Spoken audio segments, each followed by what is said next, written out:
Hello again, everybody, and welcome back to Judging 101 Nuts and Bolts from Behind the Tiny Lamp. My name is Damon Brown, and today we are going to talk about the most controversial category on a score sheet by far. And that is the category of costuming. A lot of people feel like costuming should not even be on a score sheet. And a lot of people like it there. There are arguments on both sides. And my objective today is not to express an opinion on whether the category of costuming should or should not be on a score sheet. That is a competition by competition decision that you as a competition director need to make. And unless some sort of panel of wise men and wise women is assembled to develop some sort of standard on that, it's not something that I need to offer we need to take that off the sheet everywhere, or we need to keep that on the sheet everywhere. Not my place.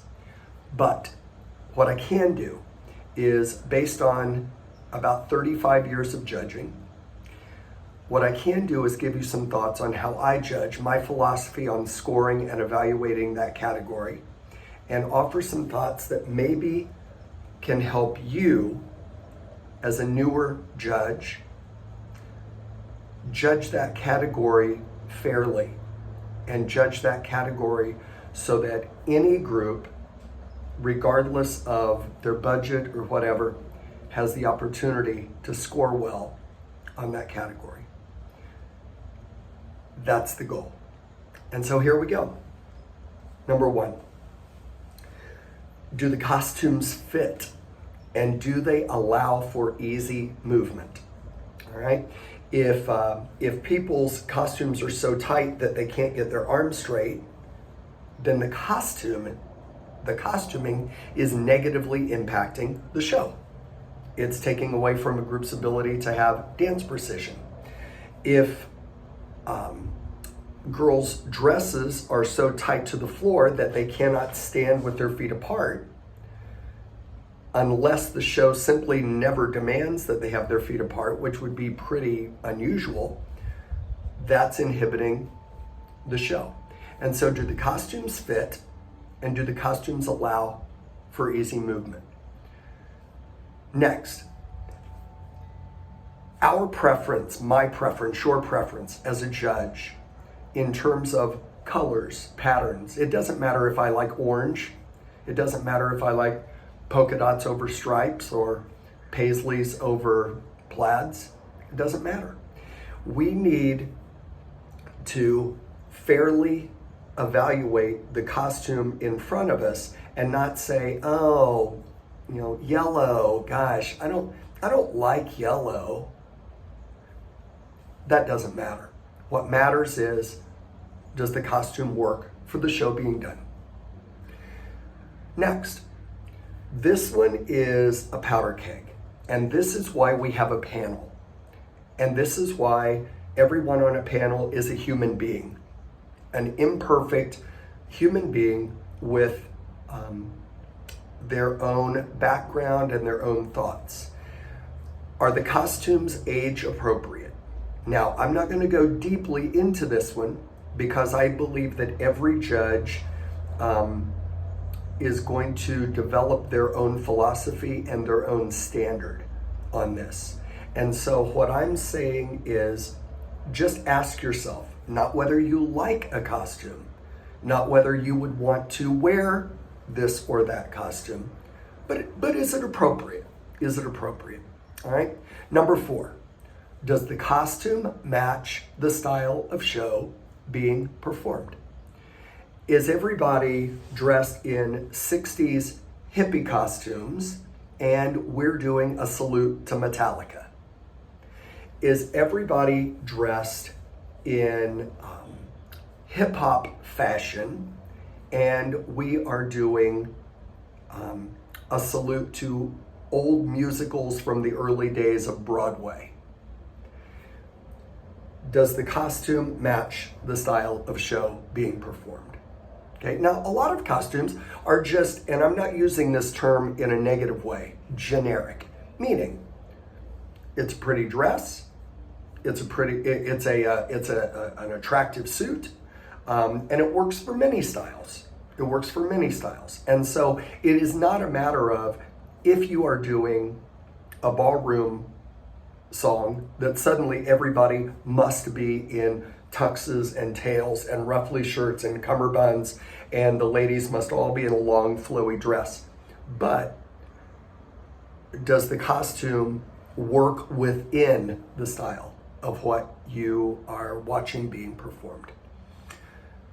Number 5, when there are costume changes, do they work? I want to tell you one quick story.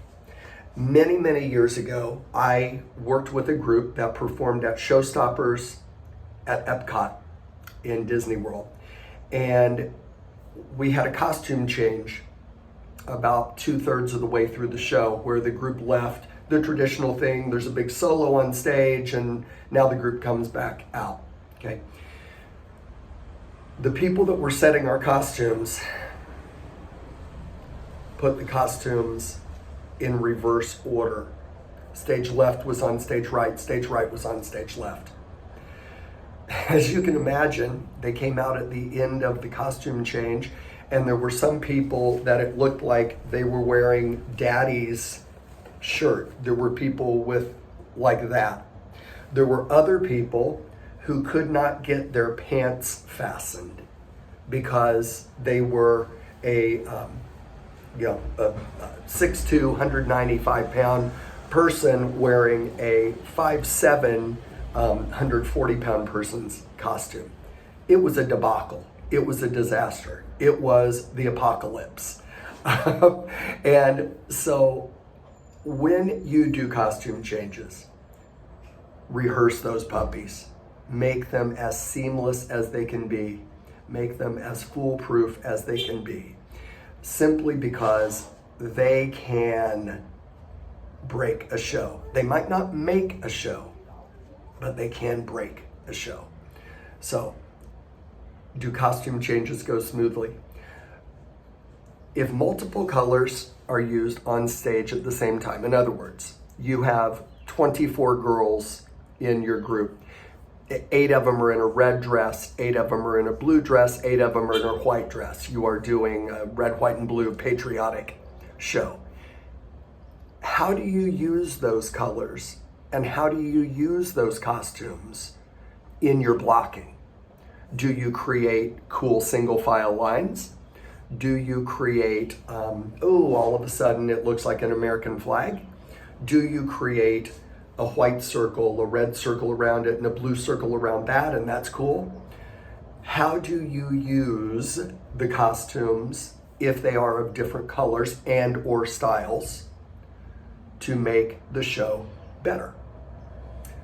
Number 7, are costumes well cared for? Are they wrinkled? Are they untucked? Are they unzipped? Are they stained? Are they torn?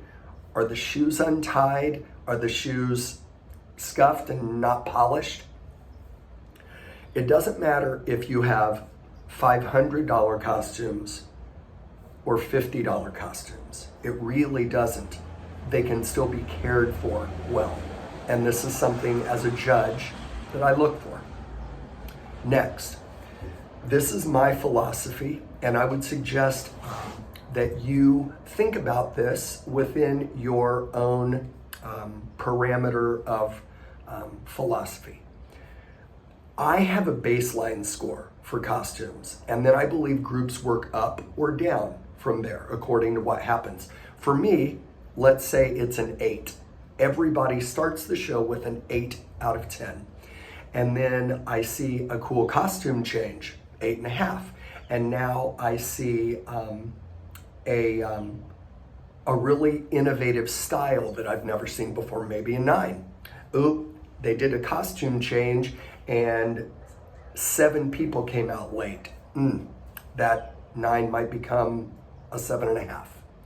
So that's just my philosophy, and I'm not telling you that it's right or wrong. I'm just telling you it is mine. And I'm asking you as a new judge to think about that. Number 9, are you seeing something new or innovative? Reward innovation. Reward healthy risk. Does the box that was sitting on the floor, and I'm just totally making up something stupid, does the box that was sitting on the floor become the robot's head? You know, do the sleeves rip away and now we see a brand new color under the arms? Whatever that might be. Or it could simply be, we're going to do Grease in 2022. And so maybe you take Grease the musical, set way back in the day, and you update it so it is Grease the musical, and we recognize the costuming, but maybe there are little variances in the costuming that you're like, oh, that's cool. That makes me think about a modernized version of Grease. So are you seeing something new or innovative? That doesn't mean are you seeing something that cost a lot of money? We'll talk about that in a minute. The last 3 things. Newsflash. Groups are not going to go buy new costumes because you don't like their costumes.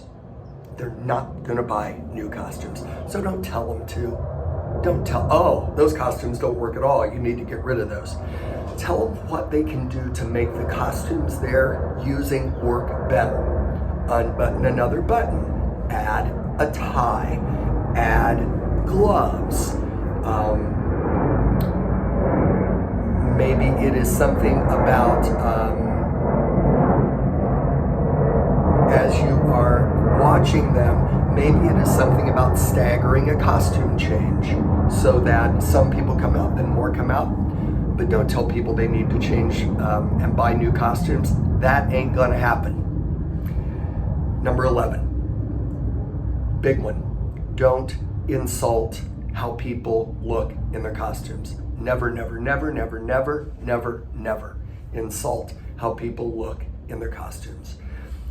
The comments that you make and the comments that you write down, recorded and written, are going to be seen and heard, or both, by students. It's okay to be constructively critical and offer suggestions for how things could be better, or to say, hey guys, there's a lot of wrinkled shirts out there. You need to iron them before you come on stage. I've had to take a few points off for that. Okay, that's a fair comment, and you didn't insult people. But never ever make students feel bad about themselves or make them doubt their director who chose the costumes. And then lastly, never judge the costume category by the dollars that were spent. A group that can only afford $60, $70, $80 on their costumes, if those costumes are well cared for, and those costumes fit their show, and those costumes make the show better and easy to understand and clear, that $60, $70, $80 costume absolutely deserves the right to score just as high as the flowing hoop skirt with the big fan and and like the Shakespearean ruffles that maybe cost $600, $700. All right. Some groups spend a lot of money. That's fine. Some groups just can't spend a lot of money. That's got to be fine. So guys, I hope these comments are helpful. This is a category that is very controversial, and I think we all need to be careful, and I'm speaking to myself also, in how we judge this. And if you don't, as a judge, think that category should be on a sheet, yes, you can express that, but if it's on the sheet and you agree to judge the contest, you got to judge it. My last suggestion would be, if you have a problem with that category, keep your margins in that category super close. All right? God bless, guys. I hope these comments and these thoughts are helpful. It's fine if you don't agree. It's totally okay. This is just one person's philosophy based on my experience. All right? God bless. Take care. Bye.